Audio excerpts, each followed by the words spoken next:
Hello everybody, welcome to this week's episode of DownStream Outdoors. Today on DownStream Outdoors we're going to start off with our weekly feature talking about ways to support us. First and the easiest is to like, share, comment. YouTube, Facebook, anywhere you want to do it, please do so. It'll help us out greatly. Secondly, if you ever want to have questions answered or we don't explain things enough in detail, you can always contact us either through YouTube, Facebook, or by email at downstreamoutdoors814@gmail.com. If I can't answer the question, I'll get you in contact with people like Bill Weaver, for instance, who can answer questions depending on the field. As far as other ways to sponsor us, you can always sponsor us by buying some of our products. This week's featured product is our all-natural lip balms. They come in 4 flavors: original, no added flavor, vanilla, lemongrass, and tangerine. All of our balms are made with our own beeswax and all raw, natural, organic ingredients. We never put any artificial flavors, colors, or preservatives in any of our products. And these lip balms are available at places like Natural Rocks, Herbal Remedies in McKee, and at Saxton Outdoor Supply in Saxton. Furthermore, if you would happen to own a business, big, small, it doesn't matter, if you relate to our field, we'd like to talk to you about maybe sponsorship. We're looking to expand the show, and we can't do that without people like you, sponsors and our viewers. You guys are what helps to drive this show, and none of it, absolutely none of it, is possible without you. So with that, let's get into this week's episode. On this week's episode, we're hunting. We're finally predator hunting with Bill Weaver and Tyler Reese. Ultimately, after viewing the footage, it's not the best hunting footage you'll ever see.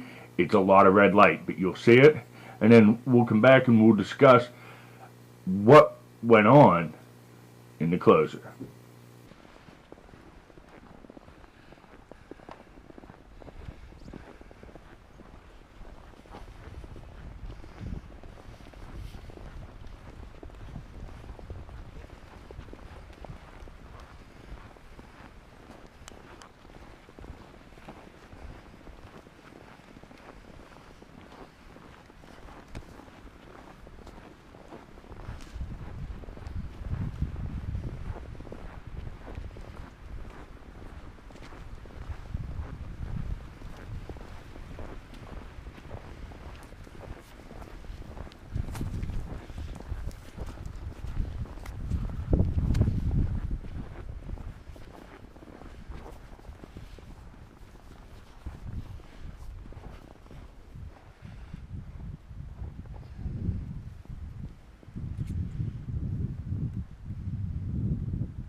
Oh yeah, still holding his rack.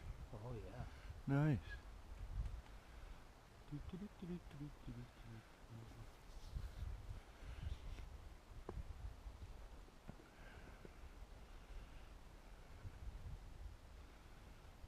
Boy, oh boy, he's a nice 8.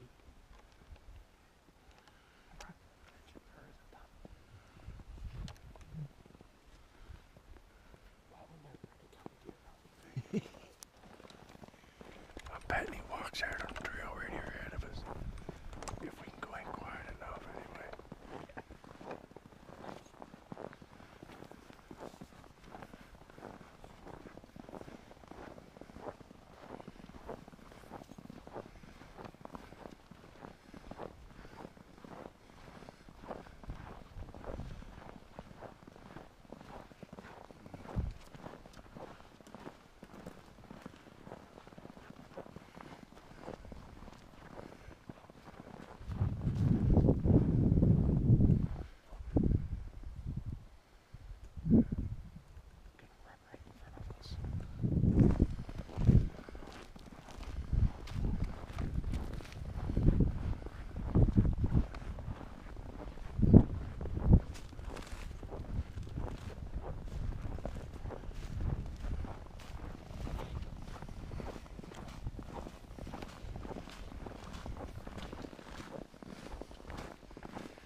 Well, there it was.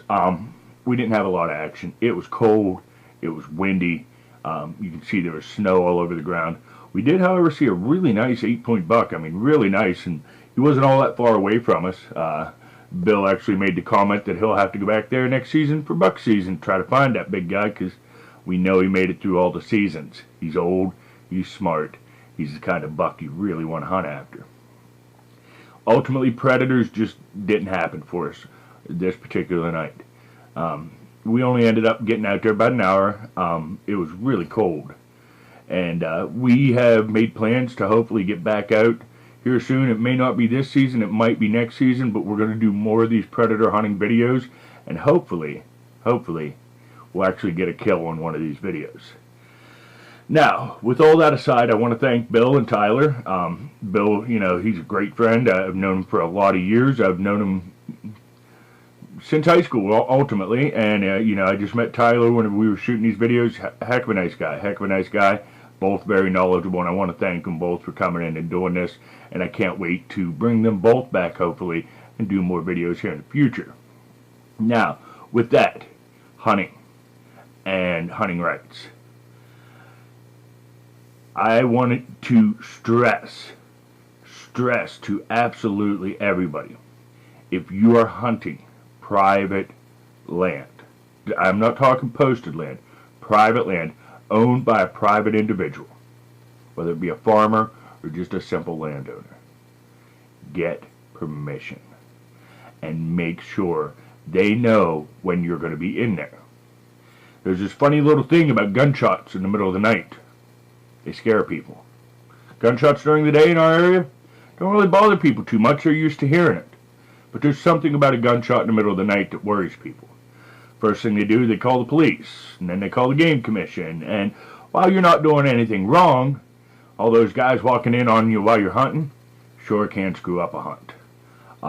You know, ultimately they would all leave you alone in the end, but you would probably end up having to pick up and move to a new location because of that location being pretty well, you know, trampled on by everybody outside that wasn't there intending to hunt. And then you got new questions again. You go to somewhere else, you shoot. Are they coming right back at you? Probably. That is one of the reasons why it's important to ask permission and know the hunter, and know the landowner knows that you are up in there hunting and when you're going to be hunting, so that they can expect to hear gunshots and not be alarmed. You know, beyond that, it's just common courtesy. If you're going to go hunting on somebody's land in the middle of the day, ask permission. That is one of the most common courteous things we can do as a hunter. And the other thing you can do, especially if you're hunting for meat, offer them a share. You know, ultimately, are we going to go hungry if, you know, we give somebody a hind quarter? No. Yeah, we might, you know, want that hind quarter for ourselves. How many times has that person not been able to get out hunting? Or they physically can't get out hunting because they're unable to, or they just can't work, but they would love to taste that deer meat. You can repay the favor of them letting you hunt on their land by giving them a share. You know, this is something even the Game Commission preaches about, is, you know, sharing the harvest. Which I think is a great idea. You know, I love deer meat myself, and ultimately I haven't hunted deer in a number of years here, but I've had my share of deer meat to eat over the years, and it's always because of generous hunters willing to share the meat. So, I don't really have much more than that to say. I mean, you can see the video. The video is, you know, it's just red. You know, luckily we had snow. That really helped us a lot. If you're a person that's at all squeamish about being in the woods in the middle of the night and not being able to see much, this is definitely not a hunting trip for you. Ultimately, it didn't bother me. You know, I'm pretty well used to that. It was a lot of fun. I had a lot of fun. Despite no kills, I learned a lot, and I had a lot of fun, and I cannot wait to apply this knowledge that they gave me into my own situations. But I won't be bringing you those videos. That'll still be Bill doing the Fur Taker videos, as always. So until next time, keep your line wet and out of the trees.